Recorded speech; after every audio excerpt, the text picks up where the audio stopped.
Gonna try and sneak in one more video before the end of the year, and this one's actually a bit overdue, mainly because some of the toys that I was waiting on, they were delayed in Australia by 3, maybe even 4 months. It's easy to blame what's going on in the world, but unfortunately, when you consider that other Hasbro toys, even other Transformers toys, arrived on time, you get a little suspicious as to why certain ones that are, let's say, more sought after, more popular, War for Cybertron, you start to wonder why those particular ones were delayed in our region. Fortunately, everything that was meant to be released in Australia in 2021 has finally arrived. There's more stuff next year, we'll deal with that when that happens. But for now, I want to unbox a whole lot of Beast Wars stuff. Technically, they're Kingdom toys, but let's face it, it's 90s nostalgia for Beast Wars Transformers, and yeah, I'm all for it. I love Beast Wars. And despite my own little vintage collection, which I've been slowly accumulating as I can find them and afford them, yeah, I was very excited to see these new toys come out. Yeah, let's get started. And let's start with an easy one. Rat Trap. Yeah, the tiniest of them all, and appropriately in core class. So let's rip them open. Don't have to be too precious about it. Just to save time, I probably won't be doing too much transforming on this video. That's something I can always handle later. There we go. And I think I've mentioned elsewhere as well that I tend to like posing these characters in robot mode anyway. Very action figure-like, I guess. Alright, where's my dumping ground? I'm gonna regret that later. But yeah, Rat Trap, the tiniest. He also is in core class, which scales with the rest of the characters, so that makes sense. And yeah, well, there we go. Tiny little Rat Trap. And he's not bad. I mean, he pretty much looks identical to the original 90s cartoon. Yeah, even down to the fact that you can see his brain exposed. You know what? Just for the hell of this one, let's see if we can transform him. These instructions feel a lot more confusing than they should be, or maybe I'm just feeling the pressure of camera. 5 minutes later. So I actually turned the camera off while I was doing this, because I knew it was going to take a little extra time. Realised that the microphone wasn't plugged in because I'm an idiot. Anyway, it's done now. I will admit that took a lot longer than it should have. Mainly because, look, I'll blame myself for not being able to read these instructions properly. This should not have been as complex as it did end up being, but that's what he looks like in beast mode. Kind of adorable. Probably convincing enough to set some traps out for him. Not terrible, although taking a look at the behind there, it's probably a little unsightly. He's got his own wind chimes back there, that's what they are. You know what, I think I probably will stick with my original idea of displaying them in robot mode. My preferred action figure mode, I guess. So, yeah. Right, let's go to the next one. I think this might have been the first of the Beast Wars Kingdom toys that I bought. Air Razor. One of the earlier releases, I think. Now, the reason I state that this video is a bit overdue, is because I originally wanted to record this back in September, when the Rhinox was actually due to arrive in Australia. September of 2021 marked the 25th anniversary of Beast Wars, released in 1996, and I remember watching it back then. I think it was, I came home after school, caught the premiere two-parter. It might have been 96, it might have been 97, considering how late we get things in Australia. And I remember thinking to myself, what the hell is this? What am I watching? by then, Transformers had kind of left my sphere of interest. So, Transformers wasn't my thing anymore, and this came on, I thought I'd give it a go, and it didn't feel right. Why are these robots suddenly turning into animals? Why is there a character called Optimus? Why is there a Megatron? And sure, the episode itself explains it all, but it still didn't feel right, if you know what I mean. It wouldn't be until a few years later, either my second to last or my actual final year of high school, which was 99 and 2000, so I'm dating myself here. It wasn't until then that I caught a random episode from season 2 of Beast Wars, and it happened to feature the Ark and the original Transformers all asleep. By that time, season 2, with the Transmetals version of the characters, the writing had improved.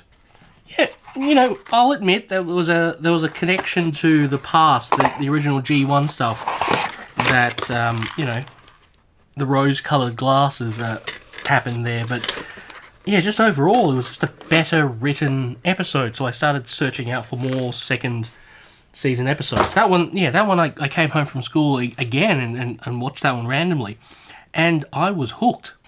Oh, the stuff in the box that I forgot. Yep. That is Peculiar. They've left a couple of missiles in the platform, they're hidden away in the box. If I didn't read the instructions, I probably would have missed out on that. Mind you, I'm not the type of person that throws my boxes away instantly, so I probably would have been able to get it. It does remind me of all those pop vinyl collectors that suddenly discovered many of their pop vinyls actually came with clear bases, because they got some of them have such tiny feet and massive heads that they easily topple over. So Funko have included bases in them, but because they're clear bases, they get mixed up in the clear blister packing inside the boxes. And so a lot of pop collectors, the ones that don't keep shit in boxes, they've been throwing them out, losing all the bases as well. Couple of missiles. They're actually really cool, nice and golden. Air Razor's got a bit of bling. Very cool. Oh man, she looks fantastic. Wonderful. I've got a couple of the original Air Razors. Every time I find one, she's always missing a piece. She is looking schmick. Very nice. Alright, so insert here some B-roll of her beast mode. Let's continue with the deluxe figures and go over to the Predacon side. No, I'll go in order of when I bought them. There we go. And we've got Black Arachnia. You do wonder if they're going to make more of these. We know there's more coming next year because other parts of the water already have them, like Tigertron, for instance. There we go. But you wonder if, Silverbolt is going to happen. Any of the Fusors, for instance. Because, you want to couple them up. Or is that just me? Or do other Transformers fans just do Optimus and Elita 1? Yeah. Probably should get scissors instead. Again, they've got her weapon hidden away in the platform she was standing on. Good, I checked. Oh, that's the other thing I forgot. The card. I'll go through the other one as well. Where is my head at? Hey, it's the Autobot Ark! I have the Autobot Ark. I did an unboxing video on it. It's not worth the money. I mean, I say that having paid less for it. And I do find it a delightful, well-engineered hollow plastic toy. And, I get a kick out of having the Ark fully realised in my display, but at the end of the day, it's not worth the 300 Aussie dollar price tag that most places are asking for it. Wow. They really can't get past this thing of female characters having female proportions, can they? It's there's bound to be a few teenagers back in the day that probably, you know, got through puberty because of black arachnia here. I ain't judging. I'm just saying. There we go. Very cool, though. Very cool. Ooh. Wow, those knees. Yeah, I'm actually really impressed with how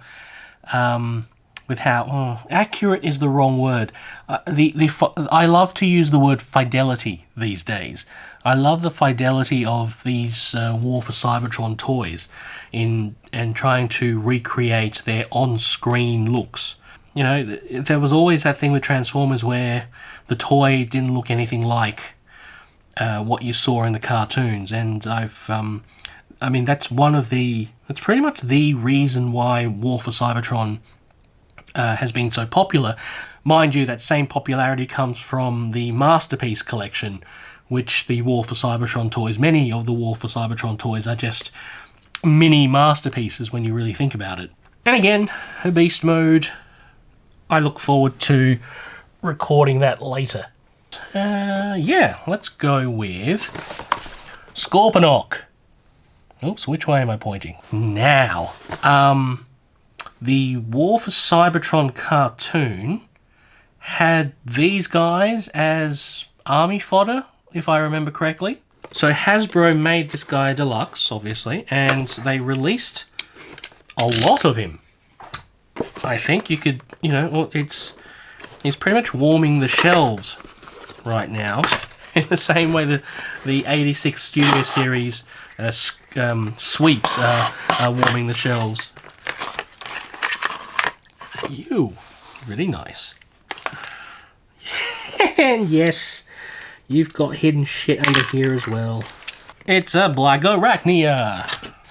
See if there's anything I need to know about his installation. And yeah, not bad. Yeah, I don't think I'll get more than one of him. I don't know why I would. As the title of the video has suggested, I'm just trying to recreate original Beast Wars here, not the Netflix series. And so far, these are really beautiful figures. They really do look the part. This is one of the more recent purchases I made in the last couple of weeks when he finally popped up at Aussie retailers. It's Waspinator. What's the best way to cut this out?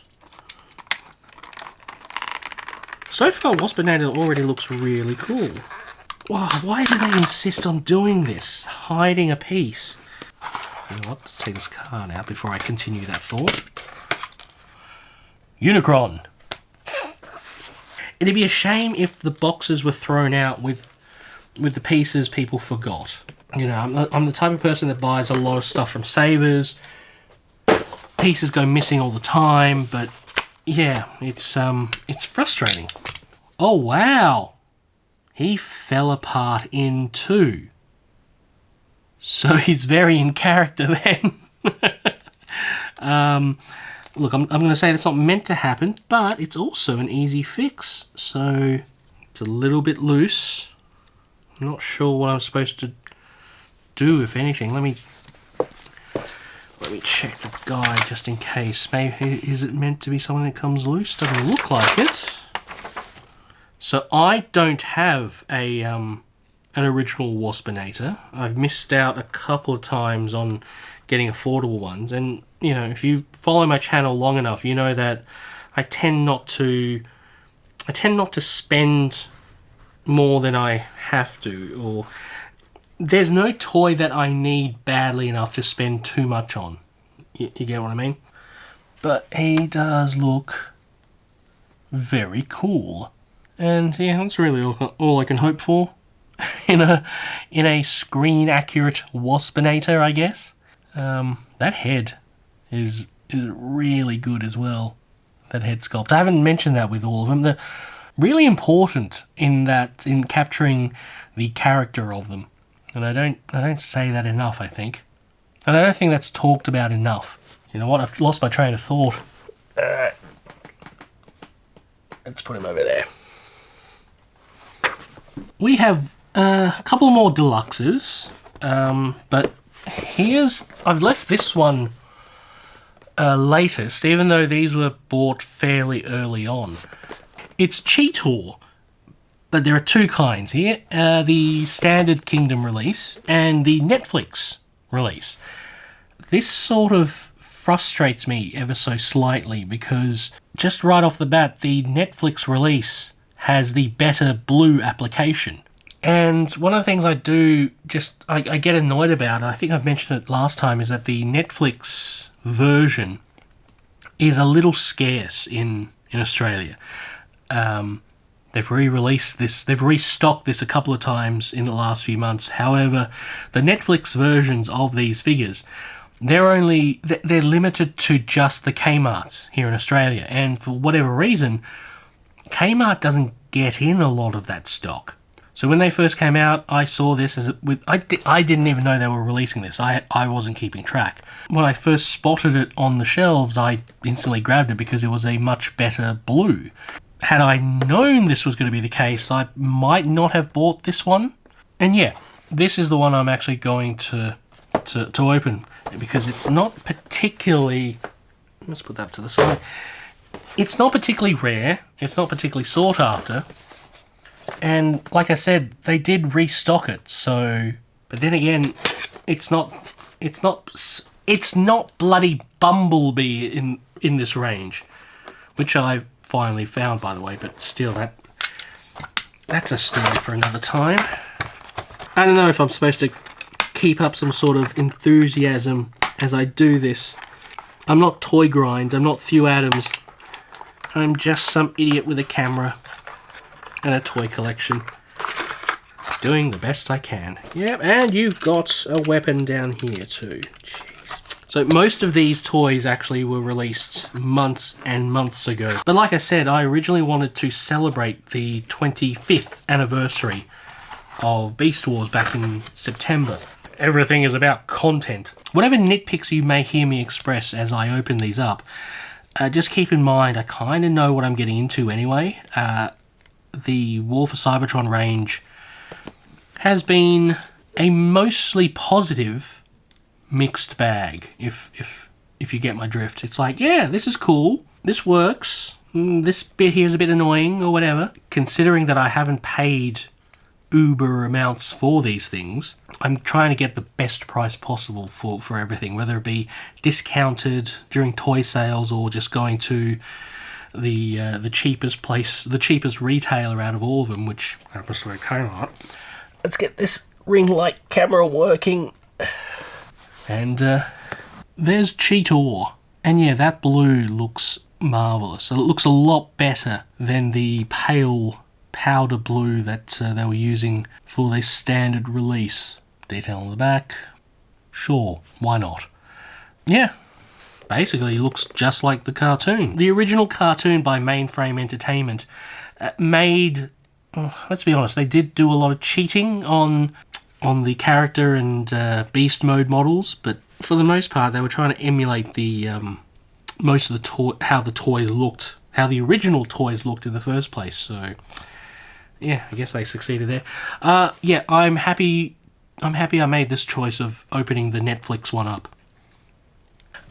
We've got one more deluxe, and I've already opened this one up because, well, it's in one of these things, and well, I gotta be honest, you want to see these things beforehand, but oh well, what are you gonna do? Anyway, Transmutate was a figure I always wanted to buy in the first place, but it's I think it was the 10th anniversary that they released a Build-A-Figure version, which now on the aftermarket is just prohibitively expensive for any collector. And I really liked that original episode anyway, so... And I thought this may do nicely. It's a bit of a mess. I mean, the Transmutate head is pretty much right. The colors are right, but yeah. So this is the closest I'll ever get to a transmutate figure. And yeah, it's kind of nice. Right, let's get on to some of the Voyager class. And we'll begin with Dinobot. Yeah, Dinobot ended up being a shell former, unfortunately, which I am particularly surprised by. Admittedly, the beasts haven't flown off the shelves in the same way as... Oh, that's a receipt. In the same way as their G1-esque counterparts. There we go. Okay, that is peculiar. He doesn't have a platform to stand on or for the weapons to hide in. His weapons were actually right on the side here. Optimus Prime! Wow. I mean, I saw it through the window of the box, but wow, he is looking really fantastic. They've recreated the spinning part of his weapon. Awesome. And they've got his rather unique sword. I'm guessing that fits in there like that. Okay, that is cool. Like I said, seeing his head sculpt through the window of the box was already... I was already impressed. But seeing it up close like this, out of the box, it is rather brilliant. There's... Here, take a look yourself. There is so much character in that face. I love that. I really do. Let's look. Nope.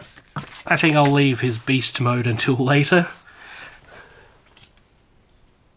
Yeah, I don't have an OG Dinobot. I only have his Transmetal version. It's been a lot easier to get the Transmetal and Transmetal 2 figures. Mainly because places like Savers and, you know, other op shops don't really know what they are. Actually, just for a moment, my very first Beast Wars toy, I think I actually bought back in 2000, maybe 2001, and it was the Optimal Optimus, and I think it was a Kmart I bought it from. $90 back in the day. Somehow I was able to scratch up that cash. Around that time I was still into 3D animation. Beast Wars had gotten me back into Transformers in a big way. And yeah, that Optimal Optimus was pretty much my re-entry into all things Transformers again. And I still have it, still intact. One of my favourite toys, despite it being so bloody ridiculous. But oh well. Alrighty, next up is actually a recent purchase, Rhinox. Now, he's a recent purchase because he was 3 months late. He was meant to be at Aussie retailers back in September, but he only arrived in the first part of December. And yeah, that really heightened my toy anxiety, which really only started back in 2020 at the height of the pandemic. Low stock, scalpers that didn't really care about, you know, staying at home, exorbitant prices, stock not making it to our part of Australia. And you know what? I live in Adelaide. I don't live somewhere that's out of the way.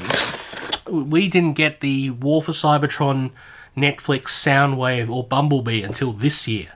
And those two characters were released last year. And even then, when they finally stocked them here in Australia in the latter half of 2021, we got so few of them anyway.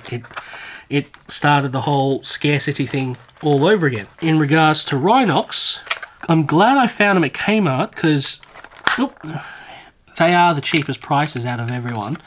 Big W finally got him as well, and for whatever reason they upped their prices over the last 4 months. For most of this year, the toys have been coming in at a decent pace. They arrive within weeks of when they're meant to.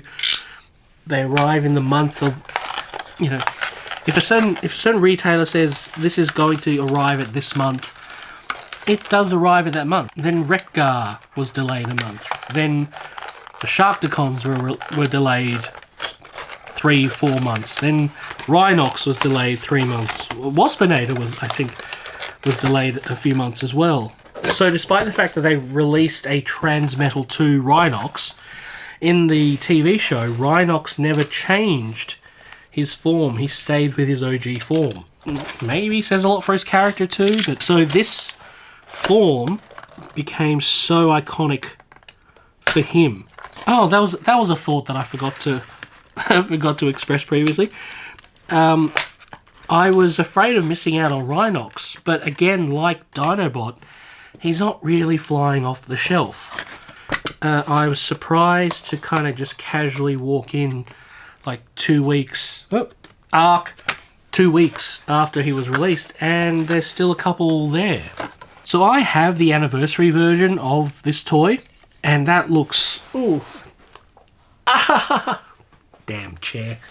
Yeah, that original anniversary version is bloody fantastic. This one, he looks like a chunky boy as well. But I mean, front on, he looks the part. But along with these shitty little weapons that he has, these faux Gatling guns... Oh, they don't even spin. And I guess that... Yeah, that's a cheat as well. There are a lot of cheats on these toys in order to make the robots look the part. That is unfortunate. So yeah, front on looks very cool. That head sculpt again, I keep saying, definitely looks the part, but there is something a little insubstantial about him. He's not the brick shithouse that you expect him to be. Disappointed, yes. Glad I got him at the cheapest price. So we've got another Sophie's Choice to make here, I guess. Again, it's one of those instances where I probably would have appreciated a heads up about there being a specky Netflix version so that I could probably just get Monkey Boy and little Rat Trap at the same time. But then again, I actually prefer the standard release in this case. The difference in the Netflix version to the standard releases has always been a much grittier, dirtier paint job. I don't know why I did that voice, but you get what I mean, right? I think Rat Trap pretty much is identical to his core class counterpart. But Optimus, if we were to look here, even his white portions have a slightly darker tinge to them. I think there is a difference to his swords. There's a metallic paint to his swords as opposed to... Sorry, I'm talking into boxes right here, but... There's almost no difference in these two. I think I will just open the standard release because his paint job seems to be a little more accurate. Yep. Let's put this one out of the way. So Optimus Primal, as voiced by Gary Chalk. If you've ever watched a sci-fi show made in Canada, he will always have popped up as either a police chief or an army general in the background. And yeah, I've met the man. He's lovely. Back in 2013 when I debuted my Optimus Prime cosplay, I think people spent the entire Sunday telling him, oh, there's got to be an Optimus Prime around here somewhere. Because, keep in mind, he not only voiced Primal, he also voiced other variations of Optimus Prime. I think it was... He voiced the Armada version, I think Energon version as well. Along with him, Neil Kaplan, who was the RID version of Optimus, I think. And, of course, the legend himself, Peter Cullen. I've met 3 out of the 4 Western Prime voices. Oh, another Autobot arc. So the only one missing now is David Kay, who voiced an Optimus in the animated series. Transformers Animated, that's what they call it. One more, I complete the set. Oh wow, he's beautiful. I will say that his gorilla fur texture is a little overdone. It's a little distracting, but it's also not bad. Like, I get it. Oh, his knees are weird. Okay, let's get this ring camera working again. So, yeah, look, if I zoom in here... Yeah, so if you look at his elbow, It's got quite the gap. There's no actual elbow per se. It's an empty space. Yeah, there's... We've seen that sort of joint on a Transformer many times before. Ooh. That's special. He has... Okay, so he's got articulated fingers. Even with an open hand, he holds these swords anyway. It's actually a nice enough feature, I guess. The head sculpt's pretty nice. The cannons are insubstantial. Yeah. Optimus Primal. Those swords are actually quite impressive. They're a little large because you don't have to hide them in the toy like in the original one. His head sculpt, yeah, fairly standard. It works. No light piping that I can see. Works very nicely. He looks really good. I don't mind the white legs as opposed to the slightly off-white legs of the Netflix version. It'd be interesting to see how his beast mode looks. I've left the big fella till last. Here's the leader class, Beast Megatron. It's not even centered. There we go. I'm tired. So this one I bought from Target, and for some reason, anything leader class and above, Target only does... Target does online only. Voyager class, in-store. Deluxe, in-store. But leader class and commander class is online only. And I got it at a fairly decent price. But what was happening at the time was the first one that came out was Toy World, and they were asking $100. And Kmart doesn't do leader class at all, so there was not going to be a better price there. And then eventually Target got theirs in, and so I ordered online from them. Came fairly quickly, you know, decent price as well. And then places like Maya and Big W got him in, and the leader classes in, Black Arachnia. That toy anxiety was still a thing. This was back when I was still panicking about whether or not I'd be able to get one of these things at a decent price, or even at all. As I was unboxing this fella, there are a couple of soft parts that I felt, because if I go back through to some of these other ones, they're a lot more rigid. Here, he feels as though he has a rubber texture to some of it, and there's a bit of flex to some of these things. This is cool. Like, I already knew that he had it, but it's just looking closer at his head. He has the cartoon version of the head, not the original Megatron silver head. Yeah, there is a lot going on here, and he's very impressive. Yep. Barney the dinosaur has never looked better. There are definitely some peculiar things about it. There's a lot of different purples going on, which is, I guess, okay. I have to go back and watch the show to see if they've matched the correct purple, because he's definitely different from the original toy. And speaking of which, the T-Rex... Ooh, okay. Bit loose, bit floppy.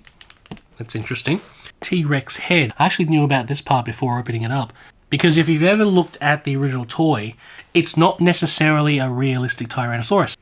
Yeah, his leg joints are loose. That worries me a little bit. I will admit, I absolutely despised his characterization in the War for Cybertron cartoon. The original Beast Wars Megatron certainly was a fan of his namesake, but the War for Cybertron version turned him into an absolute sycophant and basically made him Inferno with the way that he brown-nosed Megatron. But you know what? I'm really digging the details here. The reptilian skin texture is fantastic. Oh god, you know what? That is bothering me so much. Those thigh joints are not center. Ignoring those loose thigh joints. I'm digging the detail. It's all here. The fidelity is incredible. Even down to the details inside the T-Rex head. You can basically see the barrel of the cannon. This certainly does feel substantial, and everything else is a tight joint, except for maybe that jaw, but yeah. Oh yeah, you know why the T-Rex head is an accurate real life T-Rex head. It's because they've also made a Jurassic Park repaint of this. Oh, let's get Optimus. Yeah, that's not bad at all. What I appreciate about the War for Cybertron range is the way they've scaled everything to one another. These scale well to each other and they look fantastic in that sense. Overall, I'm really impressed. I have minor nitpicks. The fact that I was able to get them relatively easy. Local retailers, I think only one was ordered. Even then it was an interstate order at a decent price as well, free postage. The fact that I got them at good to reasonable prices kind of softens the blow for any nitpicks I have. Again, I knew what I was getting into, but this is actually a really cool way to recreate Beast Wars in a high fidelity, accurate situation without forking out for masterpiece versions, because I don't think they made all of them. So it's usually at this point in my videos where I tend to start placing them on their brand new shelf, their forever home, if you will. But unfortunately, before I started recording this video, I noticed there was a problem with the shelf they're meant to be on. It's a little rickety, something's fallen off the back of the cabinet as well. Basically, I just need to fix them before I place them on there. But for the time being, I'm really enjoying how these look overall. There's actually one more thing I forgot. Remember earlier in the video I mentioned that I bought the Autobot Ark and how it wasn't worth the money. So one of the reasons that I actually bought the Ark was because included with it were a pair of golden discs. And yeah, if you're gonna do Beast Wars, you gotta have these. So yeah, tiny little thing to accessorize my Beast Wars display. Does he actually hold? Let's just do it like that. It works. That looks cool. That looks cool. I really like it. Once I get the shelf repaired, they'll be on display. Plenty of photos on that. You can follow my Instagram for that when that happens. As always, thank you so much for watching. I really do appreciate it. I hope you had a fantastic Christmas. And before I see you next, wishing you all a fantastic New Year's and all the best for 2022.